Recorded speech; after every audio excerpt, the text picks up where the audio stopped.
প্রীতি শুভেচ্ছা জানাই আপনাদের সবাইকে। হ্যাঁ, সবাইকে বৃহস্পতিবার জগদ্ধাত্রী পুজো, তাই না? তুমি কি আমার একটা বোন, সব বোনকেই দিই। তুমি কি আমার একটা বোন, সব বোনকেই দিই।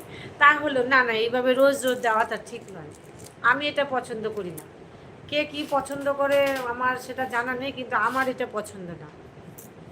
এই জিনিসটা আমার পছন্দ না।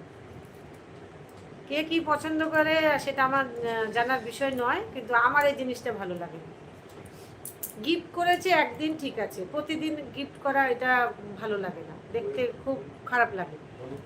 অনেকেই ভাবে, অনেকেই আসে আড়ালে থেকে দেখে, অনেকেই ভাবে লাইভ করে নিশ্চয়ই টাকা ইনকামের জন্য। এটা তো নয়, আমাদের উদ্দেশ্য তো সেটা নয়। এটা দেখতে খারাপ লাগে, আমার কাছে খারাপ লাগে। অনেকেই মানে এটা দেখবে, দেখলে মানে একটা ব্যাড ইমপ্রেশন যাবে অনেকের কাছে, যে এটা উনি একজন একজন মানুষ প্রতিদিন গিফট করে, এটা তো ঠিক নয়। একদিন ঠিক আছে, দুদিন ঠিক আছে, প্রতিদিন তো তো ঠিক নয়। অনেকে আসে, প্রতিদিন আসে আমার লাইভে, অনেকেই প্রতিদিন আসে, কিন্তু তারা তো দেখে না, জিনিসটা তো খারাপ। আমার কাছে ভালো লাগে না সেই জিনিসটা। উনি ভাবি আপনার বাড়ি